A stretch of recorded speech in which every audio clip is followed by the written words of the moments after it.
So this lecture is about the new piety of the Middle Ages. The word piety means your religiosity. How do you experience your religious feelings? How do you express your religious beliefs? Are you somebody that goes to church regularly, volunteers to work at soup kitchens, gathers shoes for the poor, and does everything you can to express Jesus' commandment to love your neighbor? You're a very pious person. Or are you somebody that maybe goes to church once or twice a year, Christmas and Easter, and don't really think about it very much, but you're still nominally a Christian? Well, you're not necessarily a very pious Christian.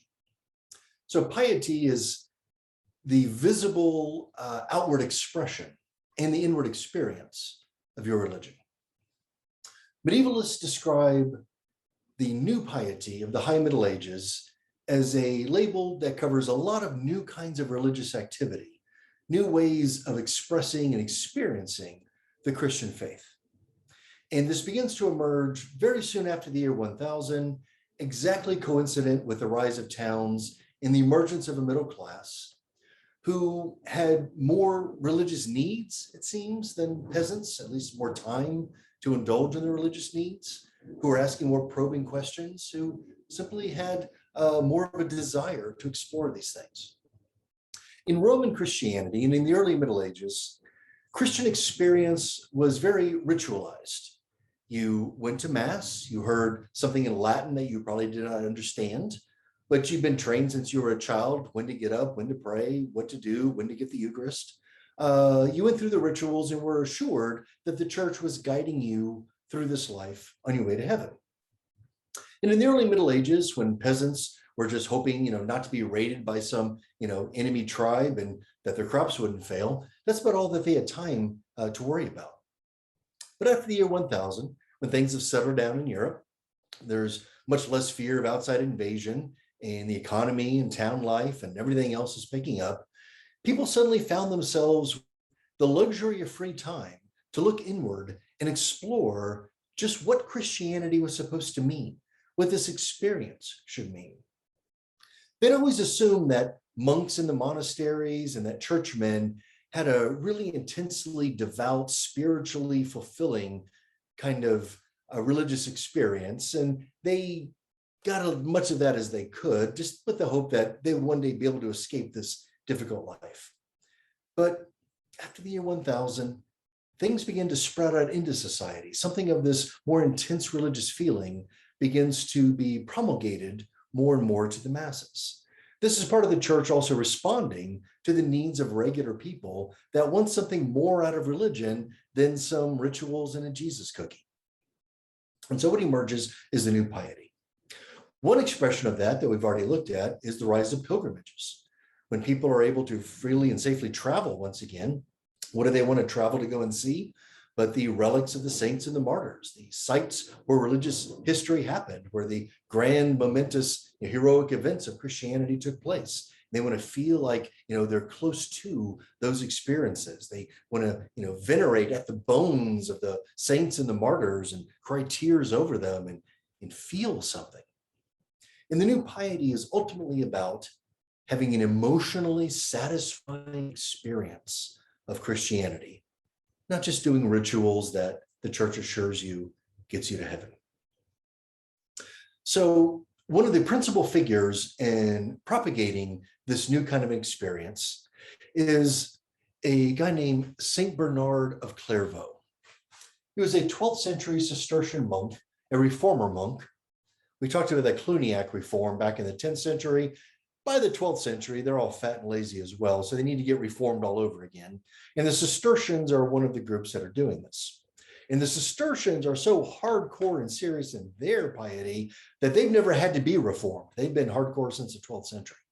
And St. Bernard is one of the principal figures in founding and establishing them. Bernard was also a popular preacher.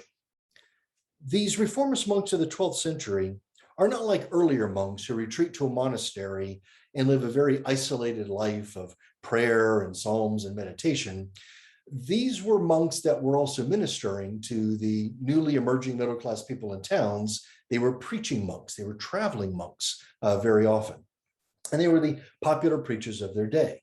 And St. Bernard of Clairvaux was the greatest of them. You cannot overstate his importance in 12th century society. He is the monk who preached the Second Crusade, who convinced all these French noblemen to go back to the Holy Land again and try to shore up what they were losing after the First Crusade. It was a complete failure, but still he convinced them all to go, and they probably didn't really want to go. He was very, very convincing. In fact, when he joined his monastery, he convinced his brother and like 30 of their friends to join with him. Fellas, can you imagine convincing 30 of your guy friends to join a monastery and take a perpetual vow of chastity? That's how convincing this guy was. He also threw his weight behind the Knights Templar and made them an important and established order for the next few centuries. He is the one who will also develop this cult of the Virgin Mary. Nowadays, Catholics are very, very into the Virgin Mary, and she's been around since the very beginning. Those Madonna and child images have been around since Roman Christianity. But this intense sort of motherly love of Mary, that kind of emotional quality of your pious interaction with her, that was very much St. Bernard's creation. So you really can't overstate his importance. He was very much the Billy Graham of the 12th century. He was not somebody that held a high official position, but he had moral authority. His opinions mattered to millions of people. Just as Billy Graham was an advisor to presidents, despite the fact that he held no official position, his opinion simply mattered to a lot of people. That was St. Bernard back in the 12th century. So here's a sermon from St. Bernard that survives to us about how one should pray. Just let the words and the feelings wash over you. If then any of us finds it with the psalmist, good for him to draw near to God and to speak more plainly. If any among us is so filled with an earnest longing that he desires to be dissolved and be with Christ, but desires it vehemently, thirsts for it ardently, and without ceasing dwells upon the hope of it, he shall without doubt receive the word. And in no other form than that of the bridegroom in the time of the visitation. That is to say, in the hour when he shall feel himself inwardly embraced, as it were, by the arms of wisdom, and shall receive a sweet inpouring of the divine love. For when the Lord has been sought in watching and prayers, with strenuous effort, with showers of tears, he will at length present himself to the soul. But suddenly, when it supposes that he has gained his presence, he will glide away. Again, he comes to the soul that follows after him with tears. He allows himself to be regained, but not to be retained. And anon he passes away out of its very hands. Yet if the devout soul shall persist in prayers, in tears, he will at length return to it. He will not deprive it of the desire of its lips, but will speedily disappear again, and not return unless he be sought again with the whole desire of the heart. Amen. Okay. Now, that might just sound like a standard kind of emotional sort of sermon to you.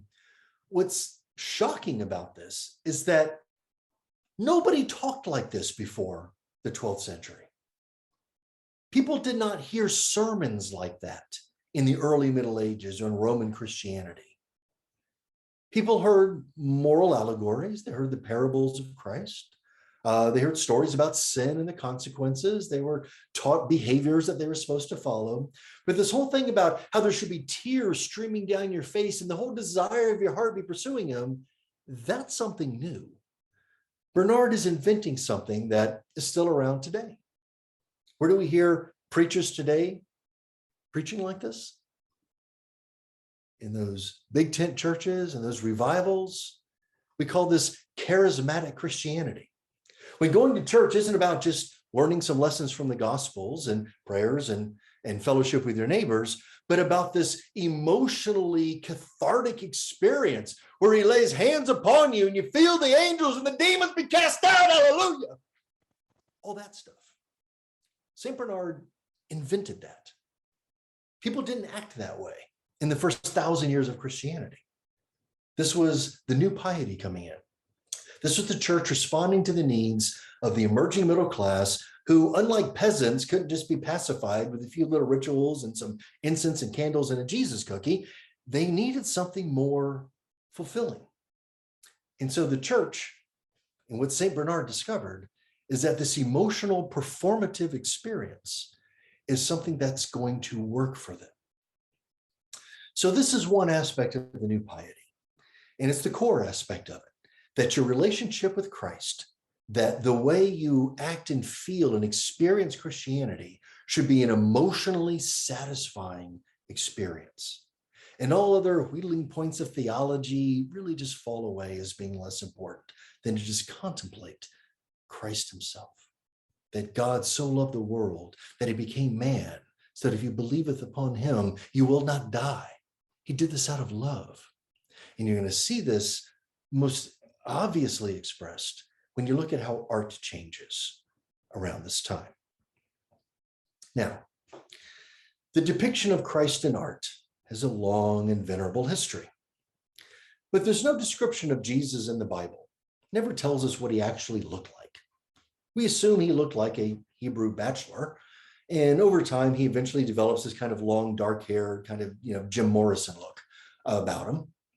But those are artistic conventions, so we really don't know what he looked like. So every culture, every Christian culture, will fashion in their art an image of Jesus that appeals to them. It is fashioned for the needs of the audience. Okay. Now, the very earliest Christians, of course, being Jews, had no visual depictions of Jesus whatsoever. If Jesus was God, and there's an Old Testament prohibition against depicting God in the Ten Commandments, and they didn't show them. So they only showed symbolic things like the ichthys, the Jesus fish, and other symbols like that. But when Greeks and Romans started coming into Christianity, Roman Christianity will start to develop a very rich visual art tradition, largely brought in by those Greeks and Romans and other Gentiles who were used to having a visual tradition. So as we discussed earlier, the Roman Christian depictions of Jesus will fashion him in ways that are understandable to a citizen of the Roman Empire. You'll have Jesus looking like the Roman emperor in a Christ Pantocrator scene, or a Christ the all-ruling. Notice he has short, well-coiffed hair. He has a nice stylish Roman haircut. He's clean shaven, since Jesus by tradition died when he was 33. This would be before Romans started to grow out their beards, and so he's often clean shaven in these early images. He's sitting on a throne. He's handing the crown of martyrdom to one of his martyrs, rather, in the way that an emperor hands out favors to his loyal followers. He's holding the tablet of law in his hand because Roman emperors are there to enforce the law. Now Christ is the divine cosmic universal emperor, there to impose God's law. And of course, he has a nice Roman toga on, tinged in purple, because that's the color of royalty. And in many images from the Roman Christian period, you'll see him basically depicted as a wise philosopher emperor. You'll see his wisdom emanating by the halo behind him, something borrowed from early sun god worship. Sun gods were, gods of wisdom as well, enlightenment. And so you see Jesus wearing that halo. That's a tradition from very early on, and always tinged in purple. You'll also see him in depictions of Bible stories and in allegorical images like Christ separating the sheep from the goats, and Christ is the good shepherd, and things like that. Right? As we move into the early Middle Ages, we are going to continue to see Christ in images of power, Christ in majesty, Christ enthroned, Christ looking powerful. The one way that you do not see Christ in these early artistic images is crucified. Nowadays, crucifixions are the most common ways of seeing Jesus depicted in art. It's the central story of the religion. But it's going to be about 1,000 years into Christianity before artists felt comfortable depicting this on a regular basis. Why? Well, for the Roman Christians, I imagine they didn't want to be reminded that the Romans are the ones who had done this. Crucifixion was a Roman means of executing traitors against the state and rebellious slaves and the lowest, scummy criminals. So this is not something they wanted to be reminded of. And it brings us back to that difficulty that St. Paul had in explaining, if he's God, why did he let himself die in such a horrible, humiliating fashion? In the early Middle Ages, they also did not tend to depict crucifixions. Why? Well, if you're about to get your soldiers ramped up to go, fight some Arab invaders or some Magyars or some Vikings, you're not really going to get them hyped up for battle by showing them an image of their God being tortured and executed. That's what's going to happen to them if they're captured by the enemy. That's not good for morale. You want to give them an image of Christ kicking ass, that's going to then hype them up for battle. And so you'll see Christ in majesty, and occasionally you see Christ here coming in on a stallion, striding in like a soldier about to ready to tilt against the enemy, lance in hand. So Christian Roman times, early medieval times, you don't really get so many crucifixions, but you do occasionally see one or two, but they look a little different than what you're used to. So take a look at this. This is a gospel book cover depicting a crucifixion from the Lindau Gospels, late 9th century. Probably Charlemagne's grandson, Charles the Bald, had this commissioned. If you take a look at that, you notice that it's recognizably a crucifixion. There's Jesus, there's a cross, but it looks not quite the way you expect it. What's missing here? The suffering is missing here. Christ isn't depicted suffering on the cross. He's just sort of standing in front of it, like he's waiting for a bus or something. There's no agony on his face. There's no gravity pulling down on his body. He's almost kind of grinning at you. And in fact, he's not actually suffering on the cross in this case. This leads us to a new, interesting, early medieval bit of theology about the meaning of the crucifixion, that eternal story. Why did Christ get crucified if he was God? Now, recall from earlier in this course that St. Paul had answered that question. That was one of the major objections St. Paul had when he was trying to spread the faith. People were just laughing at the idea that a guy that got executed by the Romans could be God. I mean, what a wimp of a God if he couldn't use his power to save himself. And so Paul gave the standard explanation that his death was really part of a grand cosmic plan of atonement for original sin. These are concepts that Jesus does not talk about in the Gospels of Matthew, Mark, and Luke, the synoptic, more historical Gospels. This is what Paul explains afterwards. And you've got to base this on certain precedents, the idea that when you sin, it taints your body, and you got to wash it off, and you need God's power accessed through animal blood, the lifeblood of God that's present in living animals. That's why you sacrifice animals and slop their warm, frothy blood around it. Washes off sin. It's also rooted in the idea that God holds a grudge, that he will, curse the third and fourth generations of those who hate him. So if your grandfather sinned against God, he's going to blame you for it too. And then third, the scapegoat idea that you can put sin on something else and have it take it away. In Leviticus 16:20, you get this weird ritual of the scapegoat, and it's not a metaphor. It's an actual goat. And they put the sins on the goat and send it off to the wilderness, and he takes the sins off with it. So putting all this together, Christ becomes the ultimate cosmic scapegoat. The sin is put upon him, and his blood, super potent blood directly from God himself, is enough to wash away not just individual sins, but everything all the way back to the original sin of Adam in the garden. Okay, so that made sense and satisfied people in Paul's time, people who were used to sacrificing animals and thinking of gods in this way. In the modern world, it's a more difficult sell. That's why they just have you memorize the words and it becomes an article of faith. But by the end of the Roman period and into the early Middle Ages, it's already doesn't resonate quite as well with people.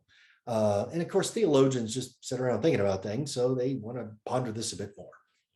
So what emerges from around the 4th century and will hold the field until about the 11th century is called the ransom theory.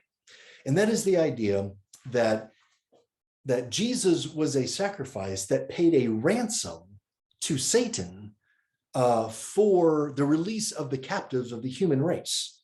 That basically we're all held in Satan's dungeon, and God was ransoming us back through the sacrifice of his son Jesus. And there's been a lot of debate over that through the centuries. Nowadays, very few people really buy into that as an explanation. But in the early Middle Ages, it held a lot of relevance. It made sense to people. When someone like Charlemagne is talking to the monks about this new religion that he's defending, and he asks that, an eternal question, wait a minute, if Jesus was God, why did he let himself get killed? This is an answer that makes more sense to him, all right? He lives in a world in which aristocrats kidnap each other and capture each other in battle and ransom them back to each other. It's how you make money in a dysfunctional economy through ransoming.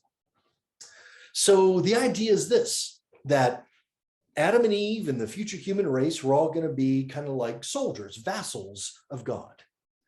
But they betrayed God and gave their allegiance to the devil by disobeying that rule back in the Garden of Eden. And they committed what would be called diffidatio. That is to reject your lawful Lord and give your allegiance to another Lord, right? Now, this means war. Okay, you're not going to take this lying down.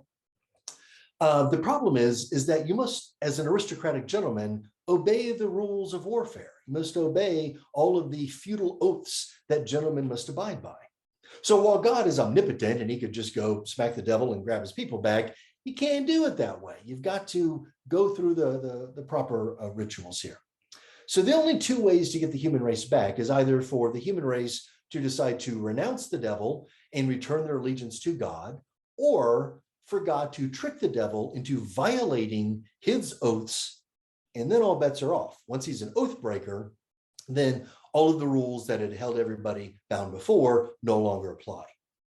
But the tragedy of the human race is that we sinned so badly in the garden by defying God that we're unable to not sin anymore. We can't, no matter how hard we try, truly go back to being loyal to God. We're tainted and condemned by original sin. So that means the only way to save the human race is by a grand strategy. And of course, God is the master chess player. So he comes up with a plan. He takes a little piece of himself in a way you can't really comprehend. And he becomes Jesus. He becomes a mortal man. And Jesus, as you Sunday school graduates will recall, lived the only sinless life, right? Now, if the wages of sin is death, that means Jesus, who never sinned, should never have died. They nailed him to a cross, but he should still be hanging there. But the devil doesn't know this. He doesn't recognize the subterfuge going on. So the devil sees this guy nailed to a cross, say, yoink, gotcha. Romans do this all the time. Takes him down into hell. And that is when Jesus throws off the disguise and says, aha, I've never sinned. You had no power over me. You are an oath breaker. And now, with all these rules fallen away, that's when the harrowing of hell scene happens. That's when Jesus is able to throw open the gates of hell and rescue the people that he chooses to rescue. So this is called the feudal ransom theory. It's kind of cool the first time you hear it. And it certainly made sense to feudal aristocrats of the early Middle Ages. That's the world that they live in. These are guys that, their West Point Academy is playing chess and learning strategy and how to outwit your opponent. All right, so they like this kind of thing. But does it really make sense in your world? I mean, you don't live in a world where you kidnap other aristocrats and ransom them back to their families. You're middle-class people that work hard and suffer and just want to feel like there's someone up in heaven looking out for you. Right? And people like you and me began to emerge in Europe in the 11th century with the rise of towns. People like you and me needed a different kind of an explanation. And so what we're going to get is the new piety. All of this feudal ransom stuff, as clever as it sounds, doesn't really resonate with us. But what we do feel deep inside is the notion of God that loves us, something that we want to feel. And so that will begin to emerge, and we see it most immediately in the art. Now, this Lindau gospel cover shows a crucifixion that is technically, the historical scene, but not all that emotionally compelling. But compare that to what a gospel book cover depicting a crucifixion will look like by the 12th century. See the difference? Our artist has made certain decisions. Art is an immediate window into the soul of society, and especially medieval artists who are not individual creative geniuses trying to wow their crowd. They work on behalf of the church, and they're depicting things that the church wants, and the church is having depicted what society needs. As you take a look at this, what you see here is Christ's suffering. And what did the artists do to show that suffering? Notice how Jesus is hanging a little bit more on the cross. The way his head is tilted downwards. the way his eyes are closed. He's not just standing there waiting for a bus anymore. He's not just there waiting to pull a fast one on the devil. Now he's actually suffering for you out of divine love for humanity. And this is the kind of image that people are going to be able to feel something in response to. This is new piety art of the High Middle Ages. Here's another example, a very early one. This is made about 970. It's called the Garo Crucifix. It's in Cologne, Germany today. This artist was a little bit ahead of the curve. And take a look at this. Christ's head hanging, drooping down dramatically, eyes closed, looks resigned, near death. Look under his armpits. Look at the tendons there that the artist went out of his way to carve and show, stressed and distended. Look at the stomach that is distended from hunger and from hanging out on that cross for a day. Every little detail of this, the artist has found ways to depict suffering. Why? So that you, the audience, have an emotional experience of what's going on. And that's the whole point. New piety art helps you cultivate an emotional experience of Christianity. And this is something that for the first 1,000 years of the religion didn't really get all that much emphasized. Despite the fact that the Gospels themselves talk about love all the time, the religion quickly became kind of a ritualized activity. But now it's becoming highly personal. In all of these images, you'll find across the centuries, artists almost competing with their predecessors, trying to find ways to show more and more and more intense suffering. There's kind of a running joke among medieval art historians that you can date a crucifixion by measuring the angle of droopage from Christ's arms to the crossbar. And the greater that angle, the later in history that it's done. So it's 11th, 12th, 13th, 14th, 15th century. And take a look at this one. This is from just past the year 1500, early 16th century. You might call that the Renaissance, but in the north of Europe, it's really just late medieval art. This is the Isenheim Altarpiece. We've seen details of this earlier in the class. We saw Anthony tempted by his demons earlier. But here is the outer image of this, the crucifixion. It is probably the ultimate new piety crucifixion. No one ever captured the anguish of this scene more profoundly than Matthias Grunwald in the early 16th century. Look at his skin. Look at all those lesions. They're already turning purple and bruising. The bits of the whip that are stuck in his skin that are popped off during his torture. Look at the blood dripping down and caking in his beard. And look at those hands, those fingers twisted and gnarled in agony. In the feet. Just spend a minute contemplating the feet of the Savior with that vicious nail hammered through them. And not too far away, you could go to Trier and see the relic, the instrument of the Passion, that nail itself. And you would have combined these experiences and would have heightened it even more. Seriously, contemplate that nail for a minute.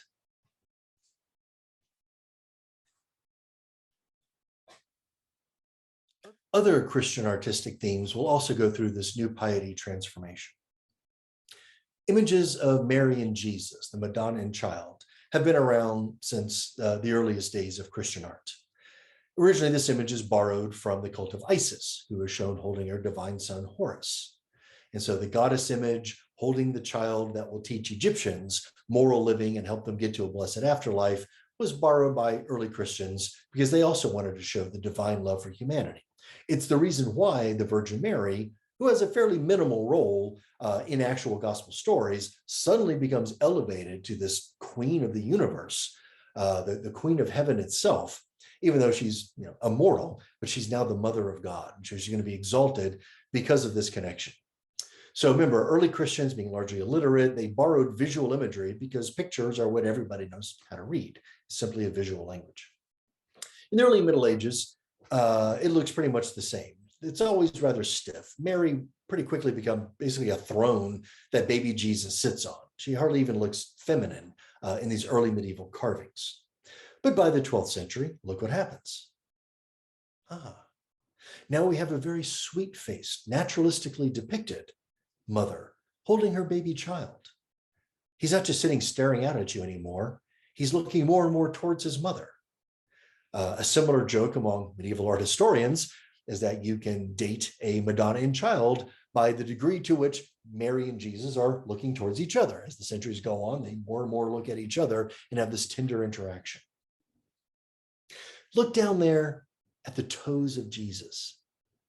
His beautiful, precious little baby toes. Aren't those cute?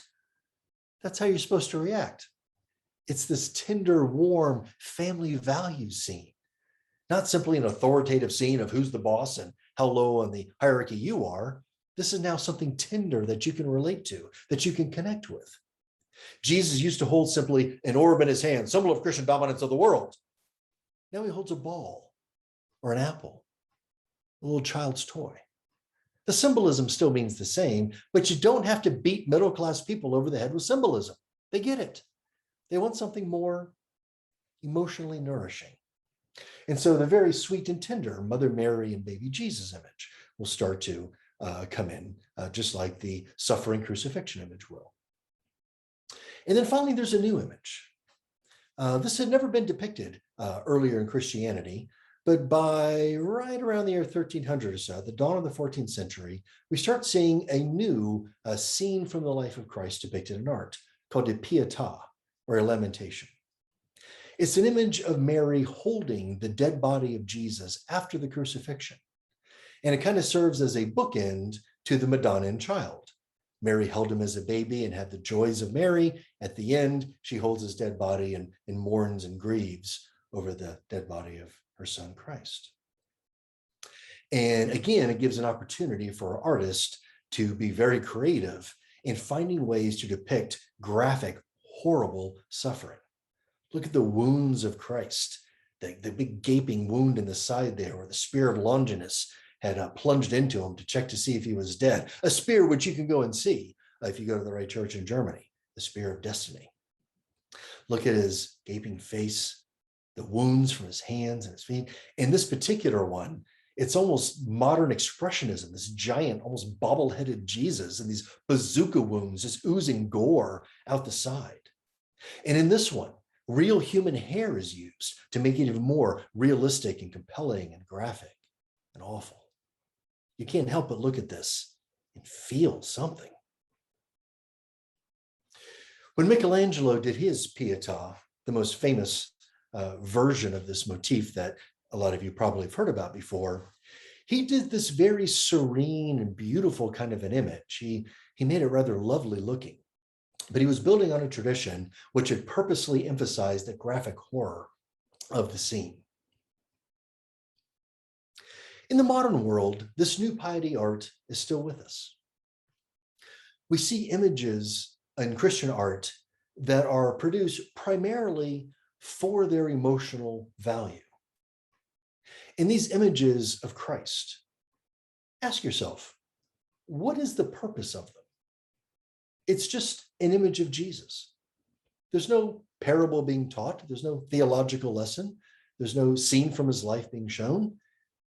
It's just his face. My grandmother used to have this copy of this painting hanging in her house. I remember this for a long time back. And things like this, I call this the beautiful man Jesus. What is the function of this except to look into those dreamy eyes and feel like there's somebody there ready to listen to you, ready to talk to you? I mean, ladies, don't you wish your boyfriend looked at you that way? That when he asked you how your day was, he was really interested in listening? It's all that emotional kind of interaction. It has no other theological function except to make you feel loved. And that's the result of the new piety. These are the most common ways we see Christian art today. And yet for the first 1,000 years of Christianity, this stuff did not exist. It was invented for middle-class audiences in the High Middle Ages by the medieval church. And if the medieval church had had cinema at their disposal, oh my goodness. Yeah. Many of you have probably seen Mel Gibson's Passion of the Christ. That is the ultimate cinematic expression of the new piety. A 2-hour film of just watching Jesus being tortured and killed. That's it. It has no other function than to make your guts just feel raw, turned around inside and out to have that feeling. So this is new piety art, new piety feeling in the Middle Ages. What was it all about? I'll let St. Bernard once again have the last word. In his 12th century theology, he explains it. This was the principal cause why the invisible God wished to be seen in the flesh and to converse with men, that he might draw all the affections of carnal men who were unable to love except after the flesh to the saving love of his flesh, and so step by step lead them to spiritual love. Think about how this might work in your own life, your own experience of your religion, the way you interact with Jesus. Is it theological, philosophical, based on moral allegories? Or is it just that deep feeling you need to have?